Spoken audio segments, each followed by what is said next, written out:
कभी सोचा है, एक अनजानी फोन कॉल, बस कुछ मिनट की बात, और किसी की जिंदगी भर की कमाई और भरोसा सब कुछ खत्म हो सकता है। आज हम ऐसी ही एक कहानी में चलेंगे जो बताएगी कि कैसे धोखे की एक कॉल सच में सब कुछ बदल सकती है। तो ये कहानी शुरू होती है लखनऊ से। सोचिए, दिसंबर की एक ठंडी सी सुबह, बिल्कुल नॉर्मल। शहर अपनी डेली रूटीन में चल रहा था और किसी को बिल्कुल भी अंदाजा नहीं था कि ये मामूली सा दिन किसी के लिए कितना बुरा होने वाला है। और इस कहानी के सेंटर में है राम कुमार राठौड़। गोमती नगर एक्सटेंशन में रहते हैं एक आम आदमी। उनकी लाइफ बिल्कुल सेट थी, पता है, जॉब, फैमिली सब आराम से चल रहा था। उन्होंने कभी सपने में भी नहीं सोचा था कि उनकी इस शांत सी जिंदगी में इतना बड़ा तूफान आने वाला है। लेकिन अक्सर ऐसा ही होता है ना, लाइफ के सबसे बड़े टर्निंग पॉइंट्स अचानक से आते हैं।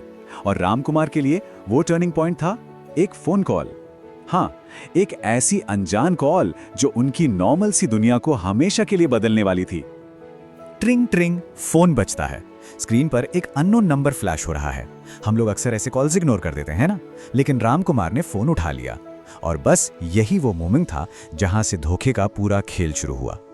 फोन उठाते ही दूसरी तरफ से आवाज आती है, पहचाना मुझे? सोच के देखिए, ये एक ऐसा सवाल है जो किसी को भी एकदम से सोच में डाल देता है, थोड़ा अनकंफर्टेबल कर देता है। और फिर सामने वाला अपना नाम बताता है, मैं मयंक बोल रहा हूं। अब ये नाम राम कुमार के लिए अनजान नहीं था, ये उनके दोस्त मयंक सिंह का नाम था। और बस एक नाम सुनते ही भरोसा हो गया। राम कुमार ने मान लिया कि फोन पर उनका दोस्त ही है। यही उनकी सबसे बड़ी गलती थी, क्योंकि इसी पल से उस धोखेबाज ने अपना जाल बुनना शुरू कर दिया था। तो चलिए अब देखते हैं कि कैसे इस शुरुआती भरोसे का फायदा उठाया गया और इस पूरे फ्रॉड को अंजाम दिया गया।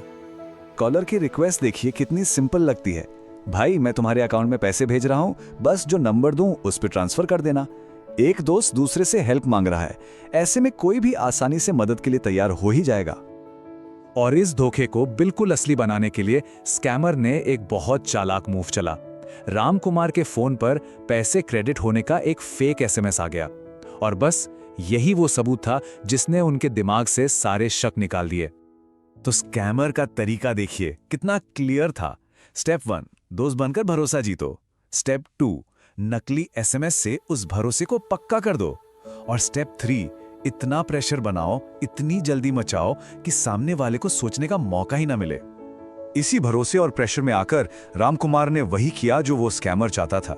उन्होंने दिए हुए नंबर पर पैसे भेज दिए, एक बार और फिर दूसरी बार भी। लेकिन कहते हैं ना, हर झूठ ज्यादा देर तक नहीं टिकता। अब कहानी में वो मोड़ आता है जहां राम कुमार के मन में शक पैदा होना शुरू होता है। जब स्कैमर ने तीसरी बार पैसे मांगे ना, तब राम कुमार को लगा कि यार कुछ तो गड़बड़ है। एक के बाद एक लगातार पैसों की डिमांड से उनके मन में एक अजीब सा डर बैठने लगा। और बस इस शक को कंफर्म करने के लिए उन्होंने अपने दोस्त मयंक को उसके असली नंबर पर कॉल किया।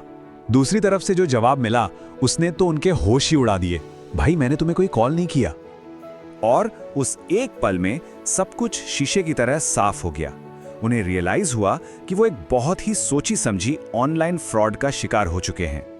तो जब किसी के साथ ऐसा धोखा हो जाए तो सबसे इंपॉर्टेंट चीज क्या है? सही टाइम पर सही एक्शन लेना। चलिए देखते हैं कि राम कुमार ने आगे क्या किया।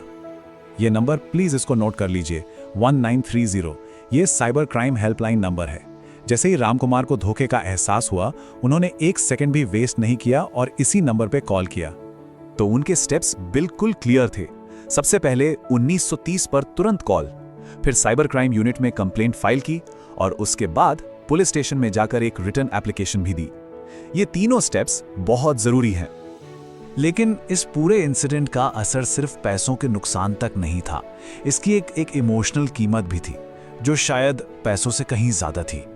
सोच के देखिए, राम कुमार के लिए पैसों के नुकसान से भी बड़ा दुख इस बात का था कि उनके भरोसे के साथ खिलवाड़ किया गया। उनके ट्रस्ट का इस्तेमाल करके उन्हें ठगा गया। यही थी इस धोखे की असली कीमत, विश्वास का टूटना। तो ये कहानी हमें एक बहुत जरूरी सवाल के पास लाकर खड़ा कर देती है। आज की इस डिजिटल दुनिया में जहां हर चीज ऑनलाइन है, हम अपने भरोसे को, अपने ट्रस्ट को कैसे महफूज रखें? ये एक ऐसा सवाल है जिस पर हम सबको सोचना होगा, ताकि हम में से कोई और रामकुमार ना बने। इसलिए हमेशा अलर्ट रहिए, सेफ रहिए।